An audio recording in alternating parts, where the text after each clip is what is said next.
اعوذ باللہ من الشیطان الرجیم بسم اللہ الرحمن الرحیم الحمدللہ رب العالمین والصلاة والسلام علی سید الانبیاء والمرسلین وعلی آلہ واصحابہ اجمعین برحمتک یا ارحم الراحمین۔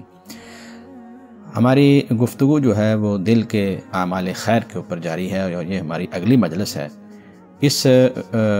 مجلس کے اندر جو ہے یا اس لیکچر کے اندر جو ہے وہ ہم انشاءاللہ العزیز ایک بڑے اہم مسئلے کی طرف جو ہے وہ اپنے آپ کو مبذول کروائیں گے، اپنی توجہ کو، کہ دیکھیے ہر چیز جو ہے اس کے وجود کے لیے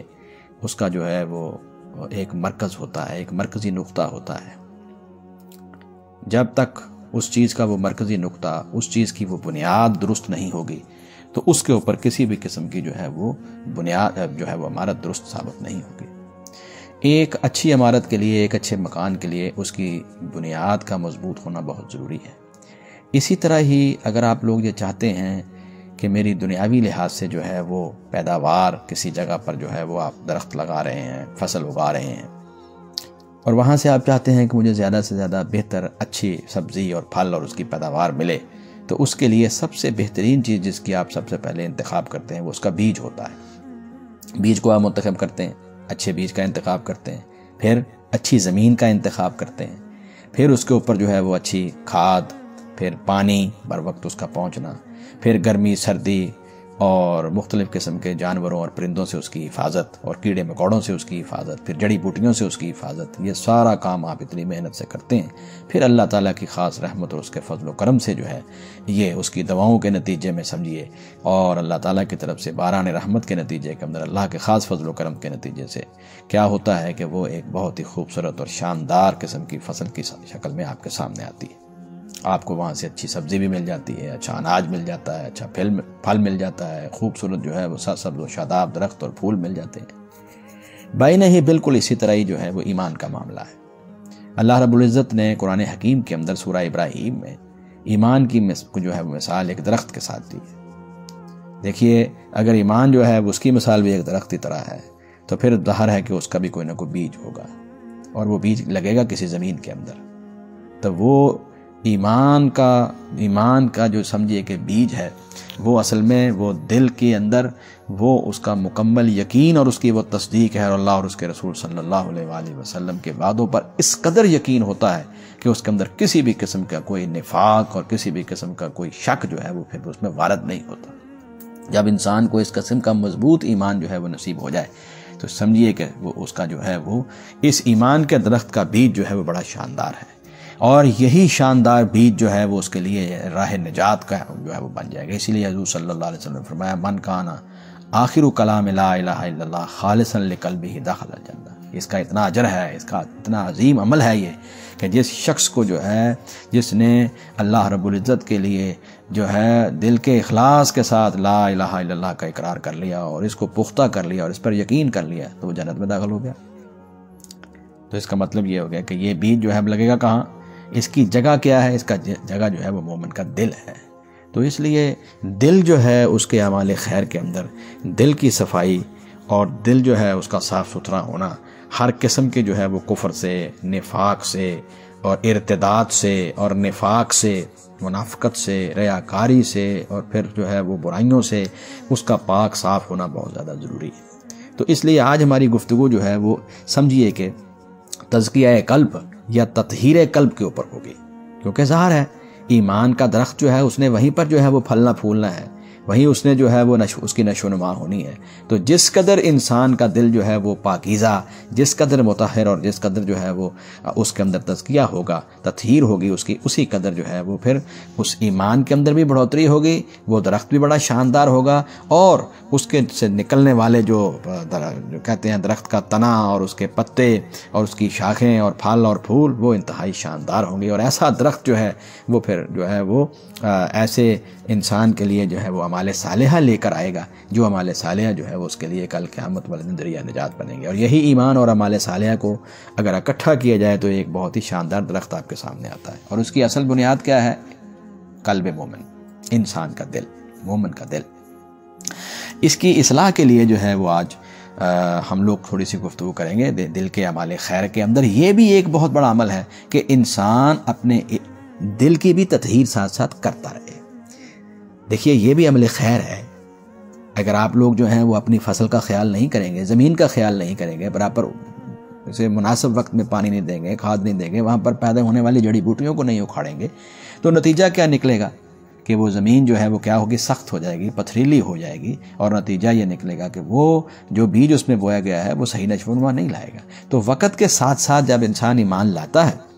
اور اعمال صالحہ بھی اختیار کرتا ہے، تقویٰ بھی اختیار کرتا ہے، بلکہ وہ صبر بھی کرتا ہے، شکر بھی کرتا ہے، اور درجہ احسان میں جا کے عمل کرنے کی کوشش بھی کرتا ہے، یہ سارے ایمان کے حصے ہیں۔ لیکن معاشرے میں چلتے چلتے جو ہے پھر جو ہے وہ انسان سے کچھ غلطیاں بھی ایسی سرزد ہوتی ہیں جس کے اثرات براہ راست اس کے قلب کے اوپر یا اس کے دل کے اوپر پڑتے ہیں۔ تو ساتھ ساتھ دل کی جو ہے وہ تطہیر بہت ضروری ہے۔ آج ہماری گفتگو اسی موضوع کے اوپر ہوگی، اور چند احادیث مبارکہ جو ہے وہ میں آپ کے سامنے پیش کرنے کی کوشش کروں گا۔ اللہ رب العزت جو ہے وہ ہمیں صحیح معنوں کے اندر جو ہے وہ تزکیہ قلب اور تزکیہ نفس اللہ تعالیٰ ہمیں جو ہے وہ نصیب فرمائے۔ یہ حدیث مبارکہ جس کو امام ترمذی رحمہ اللہ نے بیان فرمایا ہے کہ حضرت ام سلمہ رضی اللہ تعالیٰ عنہ فرماتی ہیں کہ نبی کریم صلی اللہ علیہ وسلم یہ دعا جو ہے وہ کثرت سے مانگا کرتے تھے۔ کانا اکثر دعائے رسول صلی اللہ علیہ وسلم یا مقلب القلوب ثبت قلبی علی دینک، اے دلوں کے پھیرنے والے میرے دل کو جو ہے وہ اپنے دین پر جما دے۔ اب دیکھیے یہ تطہیر قلب کے لیے اور تزکیہ قلب کے لیے سب سے پہلی جو درجہ جو ہے وہ سب سے پہلا عمل کیا ہے کہ انسان دعا مسلسل کرتا رہے کہ اللہ میرے دل کو جو ہے وہ اپنے دین پر جو ہے وہ تو ثابت قدم رکھنا۔ اسی طرح ہی یہ امام مسلم نے حضرت محمد الرسول اللہ صلی اللہ علیہ وآلہ وسلم سے بیان فرمایا ہے کہ وہ فرماتے ہیں کہ رسول اللہ صلی اللہ علیہ وآلہ وسلم یہ دعا کرتے تھے، اللہم مصرف القلوب صرف قلوبنا علی طاعتک، اے دلوں کو پھیرنے والے اللہ ہمارے دلوں کو اپنی اطاعت اور فرمانبرداری کی طرف پھیر دے۔ تو یہ تطہیر قلب، تزکیہ قلب، دل کی صفائی، اور دل سے جو ہے وہ مختلف قسم کے برے اعمال اور بری سوچیں اور وسوسے ان کو نکالنے کے لیے یہ بہترین طریقہ ہے کہ انسان جو ہے وہ اللہ تعالیٰ کے سامنے جو ہے وہ دعا کرتا رہے، اور یہ دونوں دعائیں جو ہے وہ حضور اکرم صلی اللہ علیہ وآلہ وسلم سے جو ہے وہ منقول ہیں۔ اسی طرح ہی امام مسلم نے حضرت عبداللہ ابن عباس رضی اللہ تعالیٰ عنہ سے ایک دعا جو ہے وہ نقل کی ہے کہ تزکیہ نفس کے لیے جو ہے انسان کے پورے جسم کی جو ہے وہ پاکیزگی کے لیے اور اس کی قلب و روح کی پاکیزگی کے لیے ضروری ہے کہ اللہ تعالیٰ سے اپنے قلب میں نور کی دعا جو ہے وہ مانگتا رہے کہ اللہ تعالیٰ اس کے اندر جو ہے اس نور کو اجاگر رکھے، ہدایت کے اس نور کو۔ اس کے الفاظ یہ ہیں، اللہم اجعل فی قلبی نورا وفی لسانی نورا واجعل فی سمعی نورا واجعل فی بصری نورا واجعل فی خلفی نورا واجعل فی امامی نورا واجعل فی فوقی نورا ومن تحت نورا اللہم اعطنی نورا۔ اس حدیث کے ترجمہ یہ ہے کہ اے اللہ میرے دل کو، زبان کو، کان اور آنکھوں میں نور پیدا کر دے، میرے پیچھے اور آگے نور ہی نور کر دے، میرے اوپر اور نیچے بھی نور کر دے، اور اے اللہ مجھے نور ہی نور عطا فرما۔ اس کا کیا مطلب ہے کہ وہ ہدایت اور وہ روشنی جو اللہ ہے، اللہ تو نے مجھے عطا فرما دی ایمان کی شکل میں، اب اس کو جو ہے وہ میرے قلب و جسم کے اندر جو ہے وہ جاگر فرما دے، اور ہمیشہ جو ہے میں اسی کے اندر جو ہے اسی ہدایت کے سائے میں رہوں، ہر طرف سے جو ہے مجھے یہی نور اور ہدایت جو ہے وہ گھیرے رکھے، آمین ثم آمین۔ اسی طرح ہی حضور صلی اللہ علیہ وآلہ وسلم سے ایک حدیث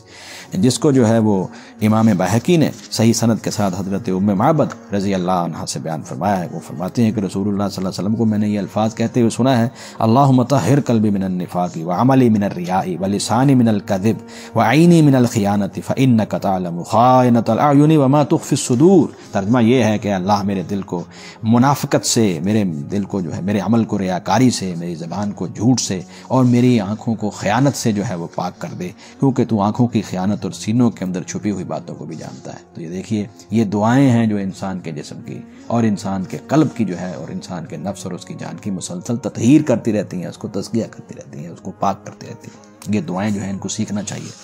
پھر اس کے بعد ایک حدیث مبارکہ جس کو جو ہے وہ امام نسائی نے اپنی صحیح کے اندر بیان فرمایا ہے، اپنی سنن کے اندر صحیح سند کے ساتھ، اور وہ حضرت شکل بن حمید اپنے باپ حضرت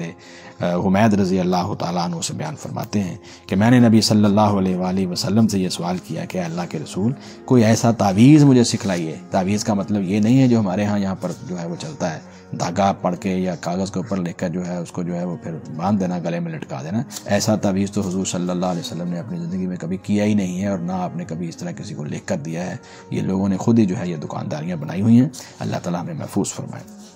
تو تعویذ کا مطلب اللہ کی پناہ میں آنا ہے۔ اللہ کے رسول صلی اللہ علیہ وسلم آپ مجھے بتائیے کہ میں کس طرح اللہ تعالیٰ کی پناہ میں آؤں، تو آپ صلی اللہ علیہ وسلم نے فرمایا کہ تو اس طرح کا کل اعوذ بک من شر سمعی و شر بصری و شر لسانی و شر قلبی و شر منی۔ اللہ کے رسول فرماتے ہیں کہ تم یہ کہو اللہ میں اپنی جو ہے وہ سماعت، اپنی بصارت، اپنی زبان، اپنا دل اور اپنی شرمگاہ کے شر سے جو ہے وہ تیری پناہ مانگتا ہوں کہ تو انتظار میری سماعت کو، میری یعنی کہ کانوں کو، میری بصارت یعنی میری آنکھوں کو، میری زبان اور میرے دل اور میری شرمگاہ کو اپنی حفاظت میں رکھنا، یعنی اس سے وہی اعمال جو ہیں وہ وارد ہوں، وہی اعمال صالحہ نکلیں جس سے تو راضی ہو جائے اور جس کو تو نے جو ہے وہ ہمیں کرنے کا حکم دیا ہے۔ اسی طرح ہی اللہ تعالیٰ کے لیے دل کی اصلاح کے لیے جو ہے یہ قرآن حکیم میں سورہ آل عمران کے اندر ایک بہت پیاری دعا اللہ رب العزت نے بیان فرمائی ہے، اس دعا کو جو ہے وہ ہمیشہ کرتے رہنا چاہیے۔ ربنا لا تزغ قلوبنا بعد اذ ہدیتنا وہب لنا من لدنک رحمہ انک انت الوہاب۔ اے ہمارے رب، ہدایت کے بعد ہمارے دلوں کو جو ہے وہ ٹیڑھا نہ کرنا، ہدایت پر ہی ہمیں رکھنا، ہدایت کے اوپر ہی اور اس دین اسلام کے اوپر، ایمان کے اوپر، ہدایت کے اوپر ہی ہمیں استقامت عطا فرمانا، اور میرے اللہ اپنی خاص جناب سے من لدنک رحمہ جو ہے وہ ہمیں وہ رحمت عطا فرما دینا، یہ خاص رحمت ہمیں عطا فرما دینا، انک انت الوہاب، یعنی کہ تو ہی جو ہے وہ سب کچھ عطا کرنے والا ہے۔ تو اللہ تعالیٰ جو ہے وہ پھر اس دعا کی برکت سے انسان کو جو ہے وہ عطا فرماتا ہے اپنی رحمت، اور اس کے نتیجے کے اندر اس کا دل جو ہے وہ بالکل صحیح سالم اور تزکیے کے ساتھ اور پاکیزگی کے ساتھ ہدایت کے راستے کے اوپر اور دین اسلام کے اوپر اور ایمان کی اس نور اور روشنی کے اوپر جو ہے وہ قائم و دائم رہتا ہے۔ اس دعا کو بار بار کرنا چاہیے، ربنا لا تزغ قلوبنا بعد اذ ہدیتنا وہب لنا من لدنک رحمہ انک انت الوہاب۔ یہ تو ہو گیا پہلا درجہ۔ اب دعا کے بعد جو ہے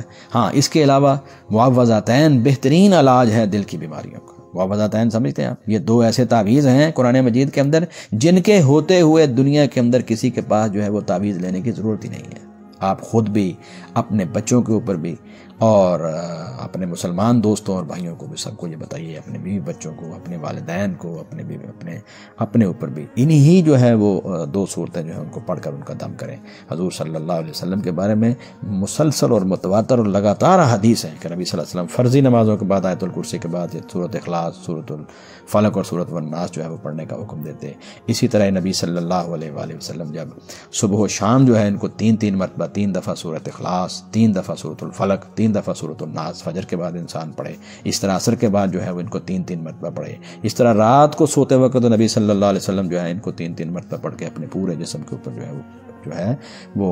پھونکتے تھے اور اپنا ہاتھ جو ہے وہ پھیرتے تھے۔ بلکہ سیدہ عائشہ صدیقہ رضی اللہ عنہ فرماتی ہیں کہ نبی صلی اللہ علیہ وسلم اپنے ہاتھ کو تکلفاً یعنی بہت زیادہ جو ہے وہ تکلیف میں ڈال کر اور بڑا جو ہے اس میں سمجھیے کہ تکلف کر کے جو ہے وہ وہاں تک بھی اپنا ہاتھ پہنچانے کی کوشش کرتے جہاں ہاتھ پہنچنا مشکل تھا، یعنی نبی صلی اللہ علیہ وسلم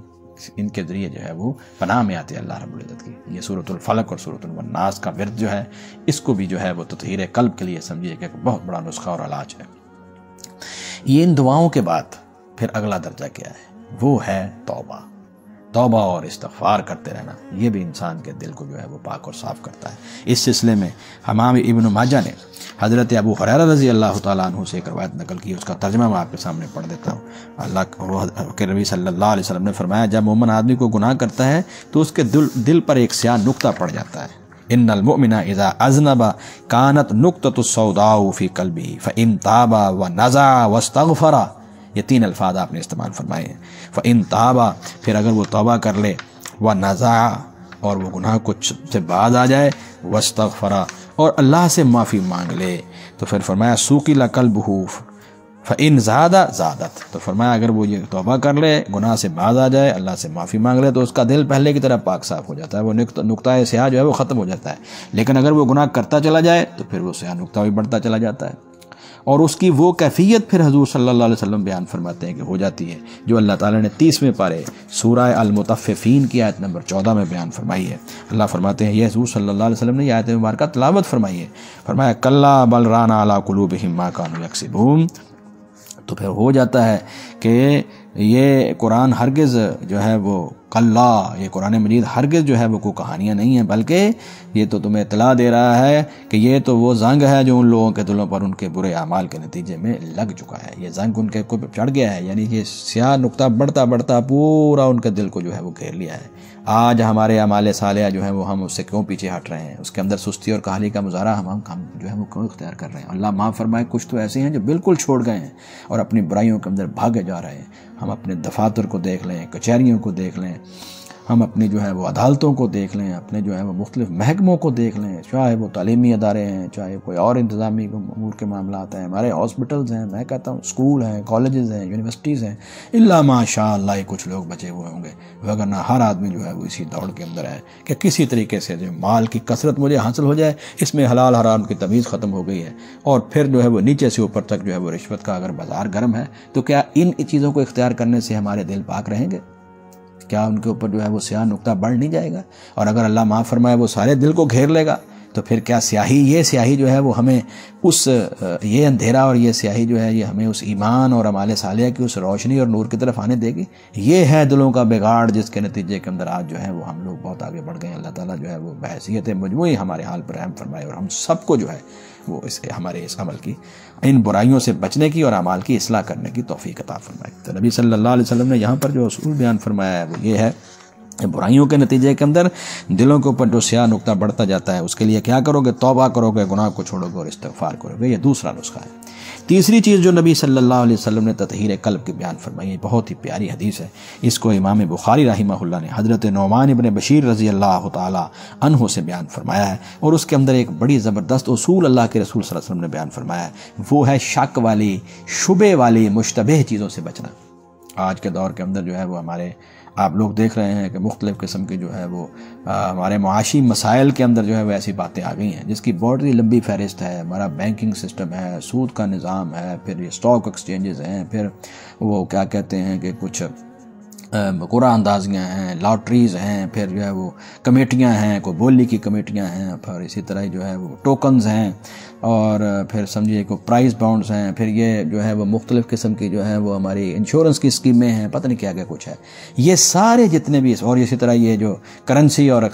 جو ہے وہ ایکسچینج ریٹ کا کاروبار ہے، کرنسی کا جسے ہم کاروبار کہتے ہیں، اگرچہ بعض لوگوں نے جو ہے وہ اس کے اوپر بڑے موجودہ دور کے تقاضوں کو سامنے رکھتے ہوئے اور کچھ مصلحتوں کی بنا پر لوگوں کو اس کی اجازت دے رکھی ہے، لیکن یاد رکھیے یہ سارے امور جو ہیں یہ ان کے ڈانڈے، ان کی جو ہے وہ شاخیں جو ہیں وہ کہیں نہ کہیں جا کر جو ہے وہ حرام کی طرف، حرام سے ملتی ہیں یا جوئے سے ملتی ہیں یا جا کے سود سے مل جاتی ہیں۔ اس لیے کوشش کرنی چاہیے کہ یہ جو اعمال ہیں جو شک میں پڑے ہوئے ہیں، جن کے بارے کے اندر جو ہے وہ انسان جو ہے وہ صحیح فیصلہ کرنے کا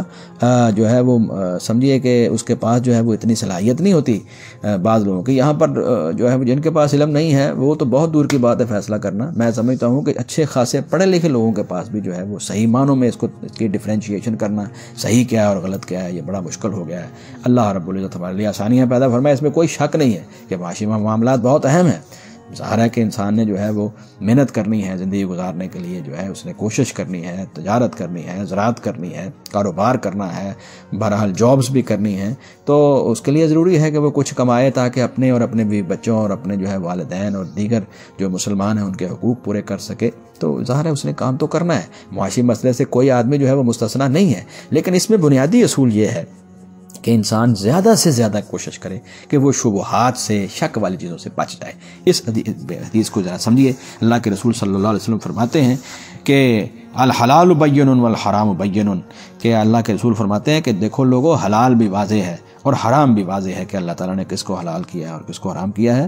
فرمایا وَبَيْنَهُمَا مُشَبَّهَاتٌ لَا يَعْلَمُهَا كَثِيرٌ مِّنَ النَّاسِ، تو فرمایا کہ حلال اور حرام کے درمیان کچھ مشتبہ چیزیں ہیں، شبہ میں ڈالنے والی ہیں، شک میں ڈالنے والی ہیں، جن کے بارے میں حلال اور حرام کے بارے میں فیصلہ کرنا بڑا مشکل ہو جاتا ہے۔ فرمایا اور لوگوں کی اکثریت جو ہے وہ اس کو نہیں، لوگ اکثر جو ہے وہ اس کو نہیں جانتے۔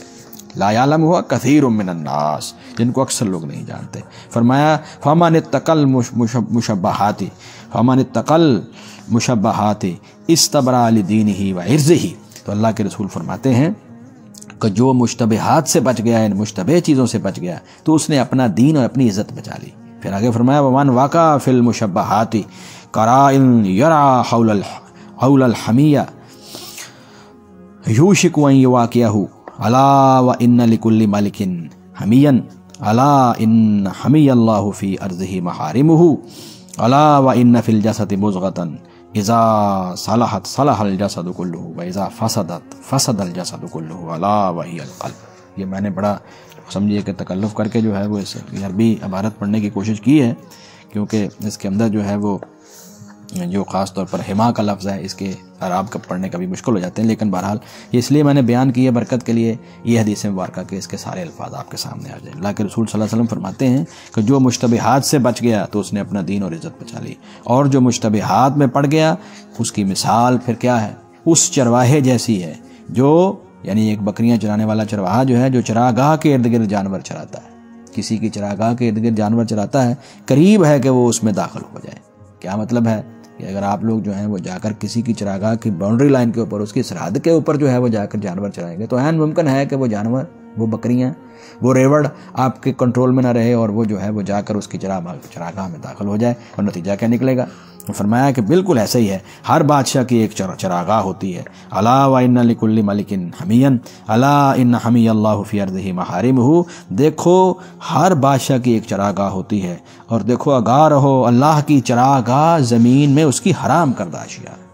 تو دیکھو ان کے اس جو ہے کچھ چیزیں جو ہیں وہ اللہ نے مقرر کر دی ہیں کہ یہ حرام ہے، تو ان سے دور رہو، یہ حلال ہے ان کو اختیار کرو۔ اور جو باؤنڈری لائنز کے اوپر چیزیں ہیں جس کے اندر شک و شبہ پڑا ہوا ہے، کچھ لوگ غلط کہہ رہے ہیں کچھ لوگ صحیح کہہ رہے ہیں، حقیقت یہ ہے کہ انسان جو ہے وہ اس سے بچ جائے تو اس کے لیے جو ہے وہ بہت بڑا جو ہے وہ اللہ تعالیٰ کے اجر ہے۔ اللہ تعالیٰ اس کو اور مختلف شکلوں کے اندر جو ہے وہ رزق حلال عطا فرما دیں گے، اس کو نواز دیں گے۔ دنیا کے اندر اگر اس کا تھوڑا سا نقصان ہو بھی گیا ہے، اللہ تعالیٰ اس کو بھی پورا کر دیں گے، اور اس کے نتیجے میں اس کو آخرت کے اندر اجر عظیم عطا فرما دیں گے۔ تو نبی صلی اللہ علیہ وسلم نے فرمایا کہ ہر بادشاہ کی ایک چراگاہ ہوتی ہے، آگاہ رہو اللہ کی چراگاہ زمین میں اس کی حرام کردہ اشیاء ہیں۔ اور پھر فرمایا اور جسم میں ایک ٹکڑا ہے، یعنی یہ گوشت کا ایک ایسا ٹکڑا ہے، فرمایا جب وہ سنور جائے تو سارا جسم سنور جاتا ہے، اور اگر وہ خراب ہو جائے تو سارا جسم خراب ہو جاتا ہے۔ خبردار رہو الا وہی القلب، لوگوں خبردار رہو کہ وہ گوشت کا ٹکڑا جو ہے وہ انسان کا دل ہے۔ یہ ابھی جو ہے وہ بات ہو رہی تھی کہ اللہ تعالیٰ جو ہے وہ ہمیں اس جو ہے وہ قلب کی، اس ہم اپنے دل کی جو ہے وہ ہمیں اصلاح کرنے کی، اس کی تطہیر اور پاکیزگی کرنے کی، اور اس کا تزکیہ اختیار کرنے کی توفیق عطا فرمائے۔ تو یہ تیسرا اصول ہے وہ یہاں پر بیان ہوا ہے۔ آج کی گفتگو کا خلاصہ یہ ہے کہ نمبر 1، دل کی اصلاح کے لیے ہمیں وہ دعائیں اختیار کرنی ہیں جو قرآن حکیم میں آئی ہیں، جو رسول اکرم صلی اللہ علیہ وسلم نے ہمیں سکھائی ہیں، اور جو قرآن حکیم نے ہمیں جو ہے وہ دل کی اصلاح کے لیے جو ہے وہ 2 معوذتین قرآن حکیم کی آخری 2 صورتیں اللہ رب العزت نے عطا فرمائی ہیں۔ جس طرح نبی صلی اللہ علیہ وسلم نے ہمیں مسنون طریقے سے ان کو پڑھنے کے لیے کہا ہے، اسی طرح ہمیں پڑھنے کی اللہ تعالیٰ توفیق عطا فرمائے۔ یہ پہلا علاج ہے، دل کی پاکیزگی کو حاصل کرنے کا پہلا علاج ہے۔ دوسرا علاج کیا ہے؟ توبہ، گناہ کو چھوڑنا اور استغفار، یہ دوسرا علاج ہے۔ اور تیسرا علاج کیا ہے کہ حلال کو اختیار کرو اور حرام سے بچو، اور جو ان دونوں کے درمیان مشتبہ چیزیں ہیں جس میں شبہ ہے اور شک و شبہ ہے، اس سے انسان کو بچ جانا چاہیے۔ اور خاص طور پر جو ہے یہ جو مالی معاملات ہیں جن کے اندر جو ہے وہ ہمارے رشوت کا بازار گرم ہوا ہے، اس سے اللہ تعالیٰ ہمیں سب کو بحیثیت مجموعی قوم جو ہے بحیثیت مجموعی اللہ تعالیٰ پوری قوم کو، پوری مسلمان پاکستانی قوم کو اور پوری امت مسلمہ کو اللہ تعالیٰ جو ہے بچنے کی توفیق عطا فرمائے، اور ہمارے اندر اللہ تعالیٰ ہمارے قلوب کے اندر وہ تقوی، وہ خشیت، وہ اللہ رب العزت کا خوف اور ڈر پیدا فرمائے کہ اس کے نتیجے کے اندر جو ہے وہ ہم ان ساری برائیوں سے بچ جائیں، اور ہم سارے جو ہیں وہ ایک ہی راستے کے اوپر پھر چلیں۔ اور وہ راستہ کیا ہے؟ وہ کامیابی کا راستہ ہے، اللہ کی رضا اور خوشنودی کا راستہ ہے، اور جنت کا راستہ ہے۔ اور یہ راستہ ایسا کامیابی کا راستہ ہے کہ اس کے اندر ہمیشہ ہمیشہ کی کامیابی ہے، وگرنہ دوسرا راستہ تو بڑا ہی خطرناک ہے جو انسان کو جو ہے وہ جہنم کے گڑھے میں گرا دے گا، نعوذ باللہ من ذالک، اور اللہ تعالیٰ جو ہے وہ اس کے اوپر پھر ناراض ہو جائے گا۔ اور جس سے اللہ تعالیٰ ناراض ہو جائیں یا اس سے جو ہے وہ اللہ تعالیٰ جو ہے اس کو چھوڑ دیں اور اس کو جو ہے وہ عذابات میں مبتلا کر دیں اور وہ جہنم کے گڑھے میں گر جائے، اس کے لیے پھر کیا بچا ہے؟ کتنی جو ہے وہ انسان دوڑ دھوپ کر لے گا؟ یہاں انسان کی زندگی ہے کتنی؟ 50 60 70 80 تک بہت مشکل تک لوگ پہنچ رہے ہیں، 100 سال تو اب ناممکن ہی ہو گیا ہے۔ کون سا یہاں پر جو ہے وہ کئی 100 سال یا 500 سال یا 1000 سال رہنا؟ میں کہتا ہوں اتنا بھی رہنا ہو، اتنی بھی ہمیں گارنٹی مل جائے کہ ہم نے اتنا رہنا، پھر کیا ہے؟ پھر بھی اس کے بعد موت ہے۔ تو اس لیے اس مختصر سی زندگی کے لیے جس کو قرآن حکیم نے جو ہے وہ ایک مقام پر اللہ تعالیٰ کی ذات نے قیامت کے بارے میں فرمایا کہ تم سمجھتے ہو کہ قیامت دور ہے، ہمارے نزدیک تو اللہ فرماتے ہیں جیسے کلمح بالبصر، یعنی تم جیسے جو ہے وہ آنکھ بند کرتے ہو اور پھر جو ہے وہ آنکھ کھول لیتے ہو۔ یعنی ایک دفعہ انسان آنکھ چپکتا ہے، دیکھو کتنی دفعہ انسان جو ہے وہ بیٹھا آنکھ جو ہے وہ جھپکتا رہتا ہے، انسان کو کوئی احساس ہے؟ تو ایک آنکھ چپکنے کے برابر اتنا وقت لگا ہے، ہمارے نزدیک تو قیامت جو ہے وہ اتنی قریب ہے۔ تو دیکھیے انسان کی زندگی بھی ایسے ہی ہے، انسان کی زندگی بالکل ایسے ہی ہے کہ وہ جیسے اس دنیا سے جائے گا وہ دیکھے گا کہ وہ قبر کے اندر پڑا ہوا ہے اور قبر کی زندگی کے اندر اس کا جو ہے وہ حساب کتاب شروع ہو گیا ہے۔ پھر وہ اس کے بعد کیا ہوگا، وہ جب اس کی یہ زندگی بھی گزر جائے گی، یہ موت کے بعد والے حالات جو ہیں یہ سارے گزر جائیں گے، پھر وہ حشر کے میدان میں کھڑا ہوگا اور یہ کہے گا کہ دنیا کے اندر میں تو صبح یا شام رہا ہوں، کبھی کہے گا میں آدھا دن رہا ہوں، کبھی کہے گا میں 10 دن رہا ہوں، یا زیادہ تو زیادہ قرآن مجید نے کہا ہے کہ بہت ہی عقل مند آدمی اس دن کہے گا میں 10 دن رہا ہوں دنیا کے اندر، اور باقی کیا کہیں گے، دن یا آدھا دن، ایک صبح یا ایک شام۔ تو یہ بالکل ایک لمحہ ہی ہے، یہ زندگی جو ہے یہ اللہ تعالیٰ نے ہمیں بہت قیمتی عطا فرمائی ہے، اور یہ بالکل ایسی ہے جیسے آنکھ جھپکنے کے برابر ایک مختصر سا وقت ہے۔ اتنے مختصر وقت کے اندر جو ہے وہ انسان کیوں ایسی برائیاں جو ہے وہ اختیار کرے کہ اس کے لیے جو ہے وہ قیامت والے دن وہ اس کے لیے وبال بن جائیں۔ اللہ رب العزت ہمیں اپنی اصلاح کرنے کی توفیق عطا فرمائے۔ برائیاں ہو گئی ہیں تو اللہ تعالیٰ سے اخلاص کے ساتھ توبہ کر کے، استغفار کر کے، گناہوں کو چھوڑ کر معافی مانگ لیں، اور وہ طریقہ اختیار کریں جس طریقے سے ہمارے دل اور قلب کی اصلاح ہوتی رہے، اس کی پاکیزگی ہوتی رہے اور اس کا تزکیہ ہوتا رہے۔ اللہ رب العزت ہمیں صحیح معنوں کے اندر جو ہے وہ دل کے اعمال خیر اختیار کرنے کی توفیق عطا فرمائے۔ آمین ثم آمین۔ سبحانک اللہم و بحمدک، نشہد ان لا الہ الا انت، نستغفرک و نتوب الیک۔ والسلام علیکم ورحمۃ اللہ وبرکاتہ۔